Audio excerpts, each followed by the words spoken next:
Subhas Khoghrel, a name that holds a proud place in Nepali cricket history. A former Nepali wicketkeeper batsman, Subhas made history by becoming the first Nepalese player to score a half century in a Cricket World Cup 2014. His journey, however, wasn't without challenges. Injuries forced him to step away from the national spotlight and take a difficult decision to move to Australia. But distance never diluted his passion. Even abroad, Subhas continued playing professional cricket, always staying connected to the game, to the Nepal. Today, a new chapter begins, returning home as a coach. He joined Nepal Premier League as an assistant coach of Lumbini Lions and made an immediate impact by lifting the trophy in his very first season, from star player to a champion.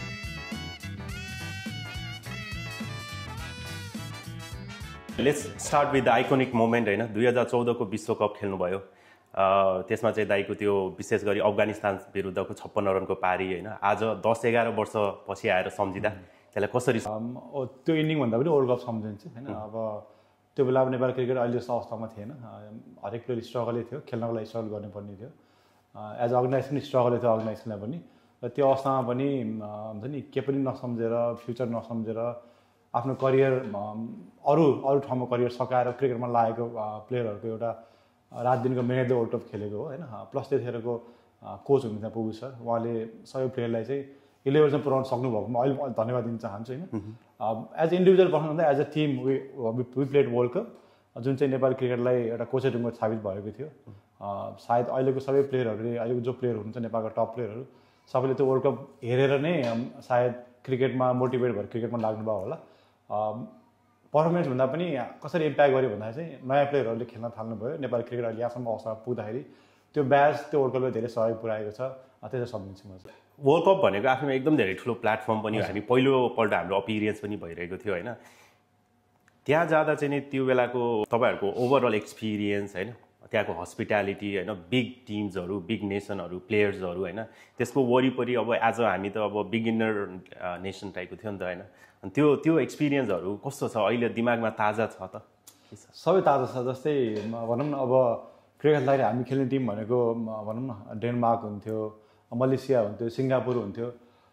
त्यो टिमहरुसँग compete गरेर high level भने एउटा कुनै पनि एथलिटको सपना हुन्छ world cup खेल्ने र world cup खेल्ने सपना पुरा भएको थियो त्यो बेलामा 2014 मा र जब हामी बंगलादेश पुग्यौं भनौं इन्डिया टिम अस्ट्रेलिया सबै टिम एउटै होटलमा बसेको थिए र लिफ्टमा पनि सँगै ट्राभल गरिन्थ्यो लिफ्टमा अब रुममा जाँदाखेरि विराट कोहलीसँग सँगै ट्राभल गरेँ म हैन जिम जाँदाखेरि विराट कोहली रोहित शर्मा युवराज सिंह सबै एउटै जिममा गर्नुहुन्थ्यो हैन सबैले एउटै फेसिलिटिज गरेको थियो नि त त्यो भनेको एउटा एथलिटले खेल्नेको हाईएस्ट लेभलमा गएर तपाईले टिभीमा देख्ने तपाईले जसलाई टिभीमा देखेर म यो सर्ट खेल्छु है भनेर सिक्ने प्लेयरहरुको अगाडि जिम गर्नुहुन्थ्यो त्यो सँगै अगाडि हिँड्नुहुन्थ्यो र ग्राउन्ड शेयर गर्नुहुन्थ्यो सायद त्यो मोमेन्ट मैले अहिले भन्न सक्दिनँ होला त्यो अर्कै फिलिङ हुन्छ हैन सायद गुजबम्स आउँछ अहिले पनि कुरा गर्दाखेरि र अभियसली एउटा नेपाली क्रिकेटमा लागेर अलिअलि नाम कमायो होला अलिअलि पैसा कमायो होला सबभन्दा धेरै कमायो भने आफूले देखेर सिकेको प्लेयरको अगाडि खेल्न पाउनु उनीहरूको अगाडि पर्फर्म गर्न पाउनु ठुलो कुरा हो र त्यो कुरा नै मलाई अहिले सम्झ याद आउँछ 2014 वर्ल्ड कपबाट र भनौँ न हस्पिटालिटीदेखि लिएर बङ्गलादेश हस्पिटल एकदम राम्रो जहिले राम्रो हुने गर्छ हामी अनलाइन खेल्दाखेरि नै हस्पिटालिटी भनौँ तपाईँ एयरपोर्टमा ओर्लिनुहुन्छ तपाईँ किडब्याग तपाईँलाई केयर गर्नु पर्दैन किडब्याग उनीहरूले लगिदिनुहुन्छ खानाहरू हामीले भने जस्तो बनाइदिनुहुन्छ हैन जुन एकदम राम्रो हस्पिटालिटी छ त्यो माथि वर्ल्ड कप इभेन्टमा हस्पिटालिटीमा कुनै पनि कमी थिएन जुन इन्डियन टिमले पनि हस्पिटल थियो हामीले त्यो हस्पिटल पाएको थियौँ हैन अभियसली एकदम नेपाली क्रिकेटलाई त्यो इभेन्टले यहाँसम्म पुग्न धेरै हेल्प गरेको छ एज अ प्लेयर मलाई पनि भनौँ न अहिले क्रिकेट रिटायर भइसकेँ त्यही पनि त्यो वर्ल्ड कपले आज पनि धेरै फ्यानहरूले धेरै सपोर्टहरूले चिन्नुहुन्छ सम्झिनुहुन्छ सुभाष खड्गले याद छ नि त अझै त्यसरी सम्झिन्छु 2014 इभेन्टलाई 2014 को वर्ल्ड कपले र हजुरले खेल्नु भएको त्यो बेलाको हैन पारीले चाहिँ तपाईलाई नेपाली क्रिकेट इतिहासमा चाहिँ नि त्यो अनफर्गेटेबल बनाएको छ क्या बिर्सिनै नसक्ने एउटा खेलाडीको रूपमा हैन र हामी पनि एकदमै धेरै प्राउड गर्छौं अब अलिकति लेट्स मुभ अहेड विथ हजुरको cricketing journey how did you started कसरी खेल्न सुरु गर्नुभयो अलिकति ब्याकग्राउन्डहरु मेरो फ्यामिली हुन्छ क्रिकेट मतलब स्पोर्ट्स रिलेटेड कुनै पनि फिल्डमा स्पोर्ट रिलेटेड फ्यामिली होइन अब गाउँबाट आएको फ्यामिली स्कुलमा अलिअलि क्रिकेट थाल्यो र खेल्दा खेल्दै इन्ट्रेस्ट बढेको हो र मेरो माइलो बुवाको छोरा हुनुहुन्थ्यो अहिले क्यानाडा हुनुहुन्छ उहाँले क्रिकेट खेल्नुहुन्थ्यो अलिअलि स्कुल लेभलमा त्यतिखेर सायद हाम्रो वर्धन दाईहरू भानुभक्त स्कुलमा पढ्नुहुन्थ्यो र उहाँहरूसँग खेल्नुहुन्थ्यो सायद र उहाँले त्यहाँदेखि मलाई क्रिकेटमा लानुभयो टुडी खेल गरिन्थ्यो रमाइलो मेला भिक्री मण्डप अहिले भिक्री मण्डप भन्छौँ त्यहाँ पनि सानो ग्राउन्ड थियो, त्यहाँ गएर खेलिन्थ्यो होइन, खुल्लामा चौर खेलिन्थ्यो। त्यसरी स्टार्ट गरेको। जस दाइले काठमाडौँबाटै स्टार्ट गर्नुभएको होइन? हजुर, किन म जन्मेको चाहिँ गाउँमा हो, काभ्रे पलाञ्चोकमा जन्मेको, तर 5-6 वर्षपछि चाहिँ जस्तै गाउँमा पनि बस्नुहुन्थ्यो, मम्मीहरू गाउँमा बस्नुहुन्थ्यो, ठुल्बुवाहरू काठमाडौँमा बस्नुहुन्थ्यो र कजनहरू काठमाडौँ बस्नुहुन्थ्यो। पछि 6-7 वर्ष भएपछि हामी पनि काठमाडौँ मुभ भयो, तर गाउँ छोडेर मुभ भएको चाहिँ होइन, तर हामीहरू पढ्न भनेर काठमाडौँ आयौँ। र त्यहीँदेखि नै क्रिकेट टिम अलिअलि दाइले हेर्नुहुन्थ्यो, अलिअलि इन्ट्रेस्ट लाग्न थाल्यो र कहिले पनि सोचेको थिएन कि क्रिकेट खेल्दाखेरि नेपालबाट खेल्छु, नेपालदेखि वर्ल्ड कप खेल्छु भनेर सोचेको पनि थिएन र त्यो एक्सपेक्टेसन हाई गरेर कहिले पनि खेलेको थिएन। रमाइलो लाग्थ्यो, खेल्ने साथीभाइसँग खेल्दा खेल्दा सिकियो।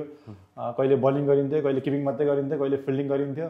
गर्दा गर्दा पछि ब्याटिङतिर पनि इन्ट्रेस्ट बढ्न गयो। त्यसरी नै क्रिकेट जर्नी सुरु भयो। इन्टर स्कुल खेल्न थाल्यो, अलिअलि इन्ट्रेस्ट राम्रो गर्न थाल्यो, मान्छे चिन्न थाल्यो। त्यसपछि क्लब लेभल खेल्न थालियो होइन। जो सायद हरेक प्लेयरको त्यही एउटा प्रोसेस होला। आजको अलिक डिफ्रेन्ट होला, तर त्यो बेलाको प्लेयर भनेको चाहिँ क्लब स्कुल लेभल खेल्ने, क्लब क्रिकेट खेल्ने, त्यसपछि फेरि कलेज लेभल हुन्थ्यो राम्रो, त्यहाँ राम्रो गरेपछि फेरि यो सिनियर क्लब लेभल हुन्थ्यो, जस्तै यति एयरलाइन्स थियो, महावीर थियो, काठमाडौँ खेल मण्डल भनेर थियो होइन।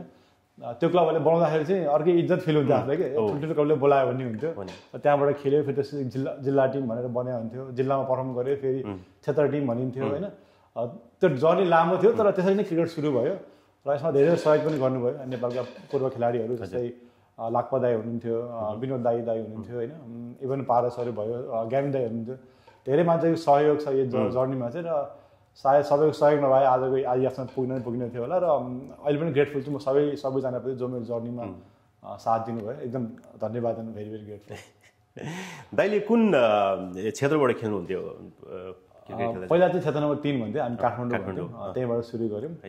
जुन चाहिँ गाह्रो पनि थियो त्यतिखेरको। क्षेत्र नम्बर 3मा भनेको चाहिँ काठमाडौँ, भक्तपुर, ललितपुर, नुवाकोट र टियु भनेर 5-6वटा टिमको इभेन्ट हुन्थ्यो। हजुर। अनि 2-3टा म्याच हुन्थ्यो, 2-3टा म्याचमा तपाईँले आफ्नो बेस्ट पर्फर्मेन्स दिनुपर्ने हुन्थ्यो होइन। त्यसमा पनि काठमाडौँमा को प्लेयर मैले खेल्दाखेरि भन्दाखेरि जस्तै पारस, शरद दाई, ज्ञानु, यशवन्त दाई, दिपेन्द्र चौधरी दाई, हाम्रो परेश लोनी दाई, एउटा 11जना त्यो कोही पनि हड्डी प्लेयर थिएन। स्क्वाडमा भने 14जना प्लेयर हुन्थ्यो कि त्यो सबैजना लगभग फिक्सै भइसक्यो। इभेन्ट हुने एउटा ठाउँमा छ, तर इभेन्ट हुँदा अगाडि 14जनाको एउटा स्क्वाड पहिल्यै बनिसकेको हुन्थ्यो। त्यो 14मा क्र्याक गर्नु भनेको चाहिँ सायद नेपाल टिममा पर्नुपर्छ सजिलो थियो होला, काठमाडौँ टिममा गाह्रो थियो कि त्यस्तो अवस्था त्यतिखेर। टफ नै हुन्थ्यो होला, टफै थियो। जस्तो भनौँ मैले अहिले नाम गऱ्यो भने 14जना त नेपालबाट खेल्ने प्लेयरै हुन्छ सिनियर टिममा। त्यसमा तपाईँले आफ्नो ठाउँ बनाउनु छ भनेदेखि you have to be very extraordinary खेल्नु पनि जरुरी थियो। र सायद भगवान्को कृपाले आफ्नो मेहनत गरेको फल देख्यो र त्यहीँदेखि सुरु गरेँ। हजुर, हजुरले भन्नुभएको जस्तै कि जस्तै काठमाडौँको टिममा पर्न त्यस्तो गाह्रो थियो होइन, त्योभन्दा बढी गाह्रो कुनै न कुनै हिसाबले त अब नेसनल अपिरियन्स होइन, राष्ट्रिय टिममा पर्नु, त्यो सेलेक्सनको प्रोसेस होइन, त्यो त झन् टफ हुन्छ। अनि तपाईँले चाहिँ नेपालको राष्ट्रिय टिममा पर्नको लागि कतिको स्ट्रगल गर्नु पऱ्यो, अथवा कसरी त्यो जर्नी चाहिँ कसरी सुरु भयो? एभ्री प्लेयरको स्ट्रगलै छ। म पनि त्यहाँबाट टाढा त भएको छु होइन। अब क्रिकेट सुरु गर्दाखेरि कहाँ गएर खेल्ने, सिलेक्सन कहिले हुन्छ, सिलेक्सनमा कसरी नाम हाल्ने, त्यो कुनै पनि थाहा थिएन। जहिले पनि पत्रिकामा अब भनौँ न अन्डर 15 सिलेक्ट भयो भनेर पढिन्थ्यो, आफूलाई थाहा हुन्न थियो। अनि अगाडि चाहिँ म खेल्छु भने त्यसरी त्यो भन्ने मतलब दिमागमा बनाइन्थ्यो, र अगाडि अन्डर 17 सेक्सन भइसकेको हुन्थ्यो, आफूलाई थाहा हुन्न थियो कि। र अब त्यो कुरामा चाहिँ मैले आफ्नो साथीहरू सुनम मैले भने पनि सुनम भयो, हामी सँगसँगै हुर्क्यायो होइन। अनि उनीहरू चाहिँ बालवाडा एकाडेमीमा खेल्नुहुन्थ्यो र मैले पनि बालटामा गएर एकचोटि खेल्न ट्राई गरेँ, तर अब स्कुल जाने मान्छेलाई क्लबमा गएर खेल्न त्यति टाइम मिल्दैन थियो भनौँ न। खासै मैले कन्टिन्यू गर्न सकिनँ, तर केही न केही धेरै थोरै आइडिया भयो मलाई कसरी चाहिँ सिलेक्सनमा जाने, सिलेक्सन प्रोसेस के हो त्यो मलाई आइडिया भयो, र त्यो सायद त्यसबाट फलो गरेँ मैले होइन। र यो जर्नीमा मलाई सबभन्दा पहिला जहिले पनि टिममा खेलाउने भनेको यति एयरलाइन्स महावीर हो। उहाँले मलाई जहिले पनि क्लबबाट ब्रेक थ्रु दिनुहुन्थ्यो, र जुन चाहिँ सिलेक्सन म्याचहरू हुन्थ्यो त्यहाँ खेल्न बोलाउनुहुन्थ्यो, र त्यहाँ राम्रो गरेर जिल्ला क्षेत्र हुँदै नेपाल टिम खेल्न पुगेँ। अब मैले सुरु गर्दाखेरि नेपाल टिममा किपर भनेको धेरैजना हुन्थ्यो, मनोज कटुवाल दाई हुनुहुन्थ्यो, मनोज वैश्य दाई हुनुहुन्थ्यो, हाम्रो महेश दाई हुनुहुन्थ्यो, इभन दिपेन्द्र दाईले किपिङ गर्नुहुन्थ्यो, इभन ज्ञान दाईले किपिङ गर्नुहुन्थ्यो, र सबैलाई भनेर उछिनेर म किपिङ गर्न आउनु भनेको मैले सोचेको पनि थिइनँ होला। त्यो जुन मेरो फर्स्ट इभेन्ट 2011मा एसिसी भएको थियो, त्यसमा सायद म एउटा जुन सुरुको स्क्वाडमा 33जना स्क्वाड त्यसमा परेको पनि थिइनँ, र मैले आश पनि राखेको थिइनँ। तर पछि त्यो इभेन्टमा मैले प्लेइङ 11मा खेल्न मौका पाएँ, जसमा मैले भने मनोज दाई हुनुहुन्थ्यो, सबैजना किपर हुनुहुन्थ्यो, सबैलाई उछिनेर म 11मा पर्न पाएँ होइन। स्ट्रगल छ, मेहनत पनि छ, तर भने नि मैले कहिले पनि एक्सपेक्ट गरेको थिएँ नेपालबाट खेल्छु भनेर। सायद त्यो एक्सपेक्ट नगरेको कारणले त मलाई प्रेसर पनि भएन हजुर र त्यो स्ट्रगल पनि याद गरिनँ मैले सायद तर भने नि मैले गाह्रो थियो किनकि नेपालमा अहिले पनि नेपाल टिममा खेल्न गाह्रै छ तपाईँको अहिले अलिकति चेन्ज भएको छ जस्तै पेरेन्ट्सले बच्चालाई लगेर ट्रेनिङ गराउनुहुन्छ एकाडेमीमा भर्ना गर्नुहुन्छ तर त्यो अवस्था थिएन पहिला तपाईँ क्रिकेट खेल्न जानु भनेदेखि बेलुका घरमा आएपछि गाली खानुहुन्थ्यो लुगा फोहोर भनिन्थ्यो कहिले के भनिन्थ्यो गाली खाइन्थ्यो पिटाइ पनि खाइन्थ्यो स्कुलमा अहिले जस्तो स्कुल लेभल क्रिकेट थिएन क्रिकेट त्यस्तो प्रमोटै थिएन कहीँ पनि गाह्रो थियो खेल्नलाई तर गाह्रोबाट नै एउटा भनेको थियो नि हिरालाई पनि के अरे कसलाई कुटेर हिरा बन्छ भन्ने त्यस्तै हुने नेपालको सबै प्लेयर त्यसरी नै हल्लो म मात्रै होइन सबैको स्ट्रगल छ त्यो स्ट्रगलले गर्दा नेपाली क्रिकेट अलि यहाँसम्म पुगेको पनि छ अहिले अब क्रिकेट भनेको जहिले एक्सपेन्सिभ गेम हो अहिले पो अलिकति प्रोफेसनलिजम भयो राम्रो ब्याट किन्न सकिन्छ राम्रो गियरहरू किन्न सकिन्छ त्यो बेलामा एउटा बल किन्न पनि गाह्रो थियो 100 रुपियाँको बल किन्दा पनि 10जना 10 उठाएर किन्नुपर्ने अवस्था थियो त्यो बेलामा किनकि कोही पनि फ्यामिलीले कोही पनि पेरेन्ट्सले क्रिकेटलाई सपोर्ट गर्नुहुन्न थियो गाह्रो थियो क्रिकेट खेल्दाखेरि स्टम्प किन्नु पर्थ्यो प्याड किन्नु पर्थ्यो जुन चाहिँ एउटा नेप्लिज फ्यामिलीले अफोर्ड गर्ने सकिनुहुन्थ्यो किनकि एक्सपेन्सिभ स्पोर्ट्स हो क्रिकेट त्यसैले सुरु भयो कसैको मागिन्थ्यो जस्तो मलाई अहिले पनि याद छ मैले फर्स्ट सुरु गर्दाखेरि मलाई शरद सरकारले अब अहिले हङकङ 6 खेल्ने हुनुहुन्छ उहाँले पुरा किट दिनुभएको थियो र त्यो किट साधारण 3-4 वर्ष खेले पनि होला होइन र त्यसरी नै सुरु भयो हरेक नेपालीको प्लेयर जस्तो मेरो पनि त्यहीबाट सुरु भयो मागिन्थ्यो कसैको लिएर खेलिन्थ्यो सामान बिग्रिन्थ्यो भाँचिन्थ्यो मागे मान्छे रिसाउँथ्यो पनि होला होइन स्ट्रगलै थियो क्रिकेटमा भन न डेफिनेटली दाइ क्रिकेटमा एकदम स्ट्रगल हुन्छ म आफै पनि सम्झिन्छु क्या पहिला म बच्चामा हामी खेल्न जाँदा त्यो अर्काकै ब्याट मागेरै खेल्ने हो क्या most of the time even खेल्दाखेरि ग्लोभ्सहरू त्यो भनौँ न हामी खेल्ने साथीभाइ ब्रदर्स क्लब भनेर बनाएको थियो हामीले सबै दाजुभाइ मेरो घरमा 4-5 दाजुभाइ थियो त्यो सबजना खेल्न जान्थ्यौँ अर्को साथीको 4-5 दाजु त्यसै खेल्थ्यौँ हामीहरू अनि अब त्यो ग्लोभ्स 2-3टा ग्लोभ्स हुन्छ त्यही पनि त्यो कपडाको ग्लोभ्स हुन्छ कि लेदर ग्लोभ्स होइन अब त्यो एउटैले 2-3टा ग्लोभ्सले त्यो पुरा टिमै चल्थ्यो हेलमेट 2टा भन्दा बेसी हुन्न थियो त्यही पनि हुन्न थियो ब्याट 2टा हुन्थ्यो होइन त्यसरी नै क्रिकेट सुरु गरिन्थ्यो अनि एकचोटि मलाई कसले हो लेदर ग्लोभ्स ल्याएको थियो कि जुन चाहिँ लेदर हुन्छ तर च्यात्ते ग्लोभ्स ल्याएको थियो कि त्यो ग्लोभ्स लाउँदाखेरि आमामा अर्कै स्वर्गको जस्तो फिल भएको थियो कि आफूलाई दाइको पहिलो इन्टरनेसनल अपिरियन्स होइन अब त्यस पछाडि नेपाली राष्ट्रिय टिममा सेलेक्ट भइसके पछाडि दाइले अनुभव पनि सेयर गर्नुभयो त्यस्तो ठुलो एउटा अभावको बिचबाट स्ट्रगलको बिचबाट राष्ट्रिय टिममा चाहिँ सेलेक्ट हुनुभयो त्यो क्षण अब आफैमा एकदम धेरै नै होइन अब त्यो अनबिलिभेबल टाइपको नै हुन्छ त्यस पछाडि पहिलो अन्तर्राष्ट्रिय अपिरियन्स होइन सायद दाइले 2011मा डेब्यु गर्नुभएको थियो अगेन्स्ट हङकङ है त्यो क्षण होइन त्यतिखेर के त्यो क्यापहरू लाउने चलन थियो र दाइ थियो तर त्यतिखेर क्यापहरू दिन चलन थियो तर क्याप नम्बर भन्ने थिएन सायद 2014मा आएर हामीले वर्ल्ड कप जसरी खेल्यौँ त्यतिखेर बल्ल त्यो क्याप नम्बर हामीले स्टार्ट गरेको त्योभन्दा अघि थिएन अब क्याप चाहिँ दिइन्थ्यो त्यो क्याप स्टिल मसँग छ पनि घरमा मलाई सायद पारसले जस्तो लाग्छ मलाई हजुर पारस र पुगुसले जस्तो लाग्छ मलाई त्यसरी त्यो इमोसनल पनि थियो अब भनौँ न एउटा खेलाडीको ड्रिम हुन्छ नेपालबाट खेल्ने र त्यो सपना पुरा भएको दिन्थ्यो र अलिकति म इमोसनलै छ त्यो कुराहरूमा इमोसनल भइरहेको थियो र पछि साथीभाइसँग यसो बस्दाखेरि त्यो जुन आँसु आउने वातावरण चाहिँ हटाएको थिएँ होइन अनि किनकि तपाईँले ड्रिम गर्नुहुन्छ र आफ्नो तपाईँले टिममा देखाएको प्लेयर जसलाई तपाईँले अटोमेटिक हुन्छ प्लेयरलाई क्याप पाउनु भनेको चाहिँ सायद सबै क्रिकेट प्लेयर र सबै एथलिटको सपना पनि हुन्छ र त्यो पुरा भएको थियो मेरो पनि रमाइलो नै थियो क्रिकेट अहिले आएर अलिकति बढी व्यवस्थित भएको हो कि त्यतिखेर त थिएन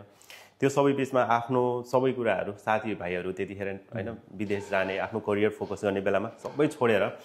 तपाईँले क्रिकेट खेलिरहनु भएको छ अनि त्योबाट एउटा जस्तो पनि खालको अचिभमेन्टहरू भएपछि चाहिँ त्यो इमोसनल मोमेन्ट होइन त्यो होइन आउँछ नि होइन अनि नेचुरल पनि हो नेचुरल हो नि है कस्तो भएको थियो त्यो पहिलो सिरिज सुरुमा त अब मैले भने नि म यो जुन त्यो 2011 को एसएससी ट्रफीको सायद 33 जनाको स्क्वाड निकालेको थिएँ सुरुमा त्यसमा मेरो नाम कहीँ पनि थिएन पछि अनि म कलेज गइरहेको बेला मलाई पारसले मेसेज गर्नुभएको थियो म बिहान क्लास हुन्थ्यो बिहान जाँदाखेरि माइक्रो टेम्पोमा गइरहेको सभा टेम्पो हुन्थ्यो नि वाइट कलरको गइरहेको थिएँ अनि त्यतिखेर पारसले मलाई चाहिँ म्याच खेल्ने भयो किर्तिपुर आऊ बाजे भनेर त्यो मलाई बाजे भन्नु म्याच खेल्ने किर्तिपुर आऊ बाजे भनेर मेसेज गरेको थिएँ पारसले मलाई र म चाहिँ टेम्पो त्यहीँ रोकेर फेरि घर गएर कलेज नगएर सिधा किर्तिपुर गएको थिएँ कि त्यो अनि त्यो चाहिँ सायद पुबुदो दासमा आएको फर्स्ट ड्युटी थियो होला नेपाल टिमको लागि अनि त्यसरी के भएको छ भने त्यो क्याम्पमा चाहिँ मेहु आलम दाई र भुवन कार्की चाहिँ इन्जर्ड भएको रहेछ अनि भोलि म्याच खेल्नु त पऱ्यो अनि नपुगेर मलाई चाहिँ खेल्न त्यो 11 जना पुऱ्याउन बोलाएको रहेछ अनि लक्कीली भनौँ न ब्याटिङ गर्ने चान्स पाएँ त्यही पनि 9 10 ओभर ब्याटिङ गर्ने चान्स पाएँ लकिली पर्फर्मेन्स भयो र त्यो पर्फर्मेन्स चाहिँ त्यो बेलाको कोच पुगु दासले आँखामा पऱ्यो र त्यसपछि अर्को 2-3 गेम भयो त्यहाँ पनि राम्रो गर्न सफल भएँ र सायद त्यही सफलताले गर्दा त्यो पर्फर्मेन्सले गर्दाखेरि पुगु सरले ब्रेक दिनुभयो जुन चाहिँ मैले लाइफमा एक्सपेक्ट पनि गरेको थिइनँ किनकि 33 म्यानको स्क्वाडमा पनि थिइनँ म पछि प्र्याक्टिस म्याच खेल्न बोलायो टिम नपुगेर र पछि 14 जनाको नाम आउँदा मेरो नाम आउँदाखेरि जुन मैले कसैले एक्सपेक्ट गरेको थिइनँ मैले एक्सपेक्ट गरेको पनि थिइनँ होइन जबकि महेश दाई त्यतिखेर नेपालको नम्बर 1 किपर हुनुहुन्थ्यो त्योभन्दा अघि महेश दाई त्यही क्याम्पको बिचमै महेश दाईहरू मलेसिया गएर मलेसिया होइन मालदिप्स गएर अन्डर 25 खेलाउनु भएको थियो जहाँ चाहिँ पाकिस्तानलाई हराएको थियो पाकिस्तानको अन्डर 25 नेपाल टिमले हराएको थियो त्यो टिम खेलेर आएको दाइलाई मैले रिप्लेस गर्छु म सोचे पनि थिइनँ र अनि अनएक्सपेक्टेडली त्यो कुरा भयो र एकदम अहिले भने नि इमोसनल भन्ने कुरा चाहिँ अलिअलि टिममा सेक्दा भइसकेको थियो र पछि झन् प्लेइङ गर्न पर्दा झन् इमोसनल भयो धन्य आँसु धरिसकेको थियो मलाई पनि भनिहालेँ होइन हाम्रो राष्ट्रिय टिममा चाहिँ पुबुदु सर आइसके पछाडि चाहिँ धेरै रिफर्मेसनहरू भयो होइन खेल चाहिँ अलिकति बढी मोर टेक्निकल भित्रको त्योभन्दा पहिले त हामी सायद पुबुदु सर नै हो पहिलो अन्तर्राष्ट्रिय कोच पनि त्यसभन्दा पहिले कोही हुनुहुन्थ्यो होइन रोय डायस हुनुहुन्थ्यो रोय डायस त्योभन्दा अरू पनि को हुनुहुन्थ्यो मलाई त्यति याद छैन कोही पाकिस्तानी कोचहरू हुनुहुन्थ्यो भन्ने सुने होइन रोय डायस सर हुँदा चाहिँ नेपाल क्रिकेट भर्खरै भनौँ न इन्टरनेसनल क्रिकेट खेल्नै थालेको थियो सायद त्यो बेलाको सबै प्लेयरहरू शरद दाईदेखि लिएर पारस विनोद दाई कनिष्क सबै जो त्यतिखेर प्लेयर हुन्थ्यो सबै सायद रोय डायसकै कोचिङमा सबैले सिकेर आउनुभयो हो भनौँ नेपाल क्रिकेटको बेसै त्यसलाई भन्न मानिन्छ त्यही प्लेयरहरू पछि आएर सिनियर टिममा खेल्नुभयो सिनियर टिमलाई भनौँ न एउटा लेभल अगाडि पुर्याउन सक्नुभयो र त्यसपछि पुसर आउनुभयो जुन जहाँले चाहिँ डिभिजन क्रिकेटबाट नेपाल क्रिकेटलाई लिस्ट ए ओडिआई र T20 वर्ल्ड कप पुर्याउन सक्नुभयो धेरै कुरा चेन्जेस भएको थियो जस्तो मलाई याद छ 2007-8मा वर्ल्ड कप क्याम्पमा थियो अन्डर 19 त्यसखेर सायद कहाँ भएको थियो श्रीलङ्कामा वर्ल्ड कप अन्डर 19 भएको थियो पारस क्याप्टन हुँदाखेरिको 10 बजे ग्राउन्ड पुग्थ्यौँ 11-12-1 बजेसम्म त होटल पुगेर खाना खाइसकेको हुन्थ्यो त्यस्तो ट्रेनिङ हुन्थ्यो 3 घन्टामा तपाईँलाई खेल्नुपर्छ दिनको 8 घन्टा 3 घन्टा ट्रेनिङमा पुरै टिमको ट्रेनिङ सकिन्थ्यो सायद कसैले पनि सिक्ने मौका पनि पाउँदैन थियो र त्यसले पुग्दा नै पुग्दैन थियो र जब पुगेर आउनुभयो भनौँ न बिहान 8 बजेदेखि बेलुका 5 बजीसम्म त ग्राउन्डमै हुन्छ नि अफिस आवर त्यो भयो ग्राउन्डमा बस्ने कसरी ग्राउन्डमा 8 घन्टा बस्ने त्यो कुरा सिकाउनु भयो र अपोनेन्टले कसरी खेल्छ अपोनेन्टको स्किल के छ टेक्निकल कुरा के छ त्यो कुराहरू डिस्कस गर्न थाल्यौँ र त्यो अनुसार आफूलाई पनि चेन्ज गर्न थाल्यौँ त्यसपछि हामी टेक्निकल एनालिस्ट राख्नु थाल्यौँ आफ्नो टिममा पनि जो रमन दाई अहिले पनि हुनुहुन्छ होइन उहाँले नेपाल क्रिकेटलाई पनि ट्रान्सफर्मलाई धेरै धेरै योगदान दिनुभएको छ त्यसरी नै चेन्ज भयो तपाईँले आफ्नो गेम कहिले मैले लाइफमा कहिले पनि आफ्नो गेम चाहिँ टिभीमा हेरेको थिइनँ अथवा क्यामेरामा हेरेको थिइनँ पोस्टर आएपछि भिडियो खिच्थ्यौँ र त्यो फिड फेरि हामीले हेर्थ्यौँ त्यसरी नै इम्प्रुभ हुँदै गएर रिजल्ट चाहिँ पछि हामी सबै देखिहाल्छौँ 2014-2016मा रिजल्ट देखिहाल्यौँ वाह अब त्यस पछाडि तपाईँको प्राइम टाइम भनेको दाइले खेल्नु भएको प्राय 2011 देखि 2017सम्म खेल्नुभयो क्या कन्टिन्युसली 17सम्म कन्टिन्युस खेलेँ त्यसपछि 17मा सायद इन्जर्ड भयो मेरो हात भाँच्यो होइन यो हात भाँचेपछि चाहिँ अब करियरको सेटब्याकै भन्ने पनि हुन्छ त्यसलाई त्यसपछि आउन गाह्रै भयो त्यसपछि लगभग 1-1.5 वर्ष बाहिर भएँ बल्ल बल्ल फेरि डोमेस्टिक खेलेर कमब्याक गरेँ 2018मा खासै त्यस्तो राम्रो पर्फर्म गर्न सकिनँ तर 2-3 म्याच खेल्न पाएँ मैले त्यसपछि अगुटु ड्रप भएँ म होइन त्यसरी इन्जुरी पनि पक्कै पनि राम्रो तरिकाले ठिक भइसकेको थिएन सायद त्यसले गर्दा पनि राम्रो गर्न सकिनँ तैपनि अलिअलि लाग्छ मलाई त्यो बेलामा अलिकति धेरै मलाई अलिकति मौका दिएको भए सायद अझै लामो करियर बन्थ्यो भन्ने मलाई लाग्थ्यो र अझै राम्रो गर्छु मलाई लाग्थ्यो तर हुनु हुँदैन इट्स अलवेज गड्स प्लान म जहिले पनि फेरि भगवानमा विश्वास गर्छु हजुर त्यसले गर्दा मेरो चाहिँ नेपाली क्रिकेटमा अझै मैले योगदान दिन सक्थेँ होला जुन इन्जुरीलाई मैले दिन पाइनँ अहिले पनि रिग्रेट लाग्छ तर अब गड्स प्लान त्यही त इन्जुरी चाहिँ दाइको मैले पनि अब सुनेको होइन एकपल्ट त दाइलाई डेङ्गु पनि भयो क्यारे हजुर हो 2000 जसरी हामी वर्ल्ड कप क्वालिफाई गऱ्यौँ त्यसपछि हामी नेपालबाट हामी नेपाल गयौँ त्यसपछि श्रीलङ्कामा ट्रेनिङ गर्न गएको थियौँ 1 डे वर्ल्ड कप क्वालिफायरको लागि जहाँ न्युजिल्यान्डमा हुनेवाला थियो श्रीलङ्काबाट न्युजिल्यान्ड गइसकेपछि न्युजिल्यान्डमा डेङ्गु भएछ भनेर पत्ता लाग्यो जसले गर्दा चाहिँ म कुनै इभेन्ट खेल्न पाइनँ थियो एउटा म्याच खेल्न पाइनँ सायद त्यो मेरो पिक टाइम पनि थियो मलाई फिल भएको टाइम सायद खेल्न पाएको भए नेपाल त्यो बेलामा के राम्रो गर्थ्यौँ होला अझै नेपाल क्रिकेट माथि पुग्न चाँडै पुग्थ्यो होला ओडिआई पाउनसँग सम्भावना पनि थियो होला र त्यो त्यो न्युजिल्यान्डको इभेन्ट चाहिँ सायद नेपाली क्रिकेटले बिर्सन नलायक नै खेलेको थियो भयो त्यो चाहिँ एकदम अहिले पनि हामी कुरा गर्छौँ त्यसको प्र्याक्टिस जर्सीहरू देख्यो भने यो जर्सी राम्रो छैन भन्छ अहिले पनि कुरा गर्छौँ होइन स्वेटरहरू छ त्यसको त्यही त हो अहिले पनि हामी पारसको कुरा गर्दाखेरि पारस शरद दाइ ज्ञान यो इभेन्ट चाहिँ नसम्झौँ भन्छौँ कि हामीले पनि कसैले राम्रो गर्न सकेनौँ फलस्वरूप हामीले लिस्टे पनि गुमाउन पुगेका थियौँ हामी डिभिजन 3 पुगेका थियौँ झरेर होइन त्यो एकदम नराम्रो इभेन्ट थियो नेपाल क्रिकेटलाई तर हामीले फेरि त्यसरी कमब्याक गरौँ 2 वर्षमा फेरि लिस्टे पायौँ होइन फेरि त्यस 2 वर्षमा ओडिआई पायौँ सदैव राम्रो हुन्छ पनि छैन क्रिकेटमा होइन अब तर यो जुन हामी खेल्छौँ associate cricket it's a very tough competition एउटा दुईवटा म्याच जितेर काहीँ पनि पुग्दैन तर कन्टिन्युस जित्नुपर्छ र एउटा दुईवटा म्याच हार्यो भने फेरि तल झरिन्छ यो त्यस्तो खाले स्ट्रक्चर छ हजुर हरेक क्रिकेट खेल्ने खेलाडी अथवा अन्य कुनै पनि स्पोर्ट्सको प्लेयरहरूको यो इन्जरी चाहिँ एकदम कमन हो किनभने तपाईँ फिजिक्स होइन फिजिकली इन्भल्भ हुनुहुन्छ गेममा जस्तै हजुरले भन्नुभयो अनुसार पनि आफू एकदम प्राइम टाइममा हुनुहुन्थ्यो त्यो इन्जरीले तपाईँलाई त्यस पछाडि चाहिँ अब अलमोस्ट दाइकीले त्यस पछाडि कमब्याक गर्नै सक्नु भएन अनि हाम्रो नेपालमा चाहिँ तपाईँको इन्जरीबाट चाहिँ नै त्यो कमब्याक गर्ने होइन लाइक हुन्छ नि तपाईँको मेडिकली चाहिँ रिह्याबहरू अब अहिलेको उसमा चाहिँ तपाईँको जस्तोसुकै क्रिटिकल इन्जुरिजहरू पनि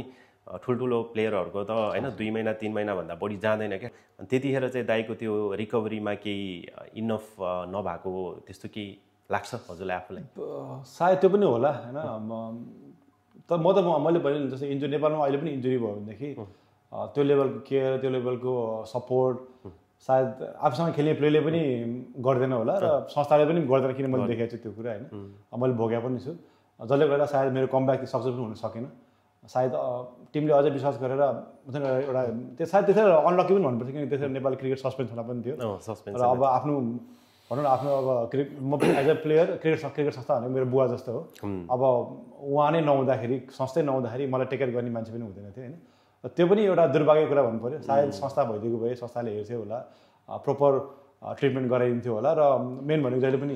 रिह्याब कसरी रिह्याब गर्यो भन्ने कुरा त्यो रिह्याब एउटा प्रोपर वेमा जस्तै मैले गर्ने रिह्याब भनेको डिफ्रेन्ट होला तर एज ए एथलिट तपाईँले रिह्याब गर्ने डिफ्रेन्ट कुरा हुन्छ जसमा चाहिँ ट्रेनर हुन्छ डक्टरहरूले निगरानी गरिरहेको हुन्छ त्यो रिह्याब भनेको डिफ्रेन्ट प्रोसेस हुन्छ र सायद त्यो रिह्याब चाहिन्थ्यो होला मलाई जुन चाहिँ मैले पाइनँ र हुन सकेन र अहिले पनि भनौँ न यो हातले अहिले पनि मैले गर्नु उठाउनु पऱ्यो भने अथवा तपाईँको इभन क्रिकेट खेल्दाखेरि टोमा लगायो भनेदेखि अहिले पनि हात दुख्छ सुनिन्छ यो पनि होइन सायद त्यो रिह्याब राम्रोसँग नभएर होला डेफिनेटली दाइ होइन अब अहिले आएर हेर्दा त अब झन् मोर तपाईँको मेडिकली चाहिँ अब धेरै कुराहरू इम्प्रुभ भइ पनि सकेको छ ब्याक देन अब नेपालमा त्यस्तो खालको नभएर पनि नभएको होला अनि अर्को कुरा चाहिँ जस्तै नेपाल क्रिकेटमा अहिले भनौँ अहिले एनपिएल अहिले हाइप गरेर तपाईँ म अझै भन्छु नेपालको अझै पनि डोमेस्टिक स्ट्रक्चर त्यति राम्रो भइसकेको छैन होइन त्यो बेलामा झन् केही पनि थिएन जस्तो तपाईँ इन्जर्ड भएर टिमबाट बाहिर भइसकेपछि तपाईँलाई कमब्याक गर्ने वातावरण छैन नि त न डोमेस्टिक गेम हुन्छ न के पनि हुन्छ तपाईँ कहाँ गएर आफ्नो स्किल देखाउने तपाईँले इनफ म्याचेस कहाँ गएर खेल्नुहुन्छ ताकि तपाईँलाई लाग्यो म फिट छु भनेर त्यो वातावरण छैन नि त तपाईँलाई अपर्च्युनिटी छैन कमब्याक गर्ने त्यसले गर्दा पनि मलाई गाह्रो भयो होला किनकि मैले पाएको 2-3टा अपर्च्युनिटी मैले पर्फर्म गरेँ जुन चाहिँ इनफ थिएन होला मेरो फिटनेस प्रुभ गर्नको लागि र सायद त्यसले गर्दा नै म चाँडै नेपालबाट खेल्न आएर जुन मैले गर्नुपर्ने गर्न सकिनँ फेरि ड्रप भयो